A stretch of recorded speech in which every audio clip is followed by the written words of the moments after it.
Italian football, which was once used to be royal and different in the level. But since that 2010 Champions League triumph of Mourinho's Inter Milan, the club game in Italy hasn't been that exciting. However, this season there has been a sudden rise in Italian football. 6 Italian clubs reached the quarterfinals of Champions League, Europa League and Conference League, and 3 of them are already in the finals. Well, on the pitch it looks all good for the Italian clubs. But Serie A as a league is in complete financial mess since pandemic, and that's why there is this big question mark. Is Italian football really back? Well, this talks of sudden rise does not only generate from their achievements at the European stage, but also since last 4 years, Serie A has had 4 different champions, something that hasn't happened since 1999 to 2002. But when it comes to this season, their European glory has happened due to that one situational factor. As you all know, Napoli wrapped the title quite early.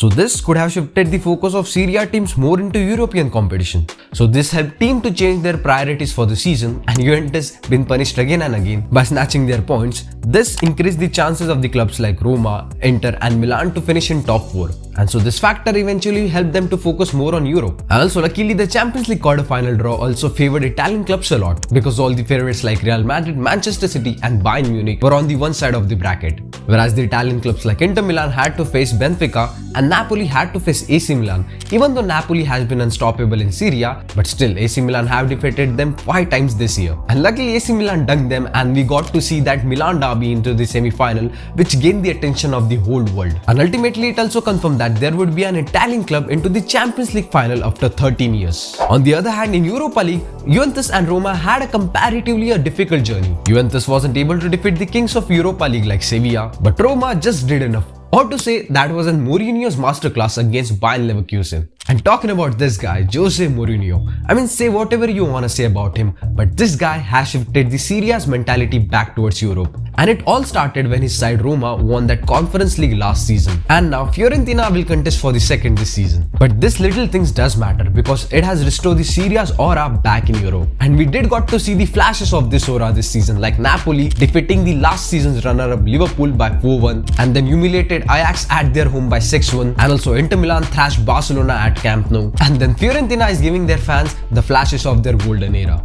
Well, apart from it, if you try to look out for one common thing between these Italian clubs who are going deep into the European competition is that their managers, who has been with the club for at least a season, which ultimately is a good reason because it helped them to improve the understanding between the managers and the players. And also all the managers that I'm talking about are quite experienced, like Inzaghi is a cup specialist.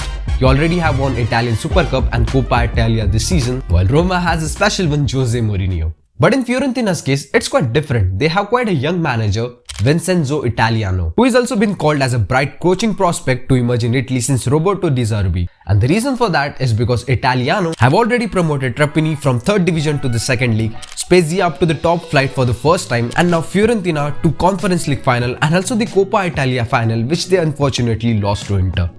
But anyway, everything seems to be on right track for Italian football, but not everyone agrees with this. The Italy's national team coach Mancini made a strong statement like, "I would not speak rebirth of Italian football," as he took a dig about less Italian players in the big teams. And well, he ain't wrong though, because academies need some reinforcements to produce some more young talents. Also, they have to improve their scouting network, and only few teams have improved their scouting network as Napoli has did. They bought their star player Kvicha Kvaratskhelia, if I'm saying it correctly, for just 12 million euros. And also other important player like Kim Min-jae, who has been solid at the back, Polish midfielder Zelinski, and Fulham reject Ngusa, who is a complete baller to be honest. So the important thing over here is that they are signing unheard talents and are making them superstars. But this also comes at a cost because they have to offload them because they cannot compete with the other big clubs from the other leagues. But anyway, my point is that they aren't as beautiful as they were in 1990s, and also nor do they have money as they had back then. But still, the league is definitely getting competitive, the squads are improving, and the dominance of Juventus is diminished due to their scandals, and now the other clubs are rising up. The Milan clubs are back, who took the title race of last season into the final day, whereas Napoli became the champion for the first time in 33 years.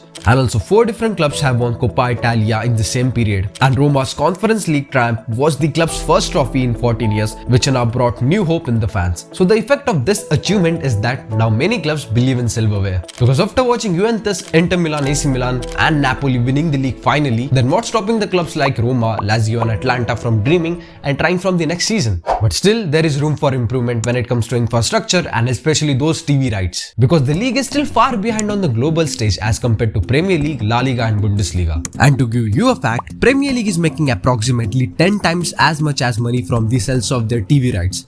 This clearly shows that Serie A has a major image problem. Many clubs also aren't able to hold their star players like Koulibaly left for Chelsea, Insigne and Bernardeschi left for MLS. Inter failed to convince Perisic, who eventually moved to Spurs. And the reason for this is obviously simple: the money. When the former AC Milan vice president and the current Monza CEO Adriano Galliani was asked what has changed in the last 20 years when Italy had 3 wealthiest teams in Europe, and the answer he gave was simple and straight. He said, "We didn't build stadiums," which ultimately has affecting our TV rights. However, the steps have been taken. San Siro is already about to get demolished and the new stadium is in the making.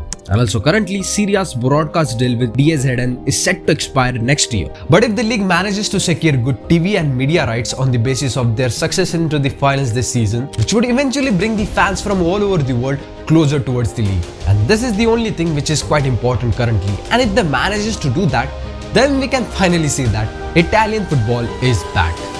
Anyway, that's it for today guys. Thanks for watching the video. Let me know your thoughts about Italian football and all the Serie A club and leagues into the comments down below. And also make sure you like and share this video and subscribe for more. And as usual, I'll meet you soon with another new video. Until that time, as you all know, just enjoy the game.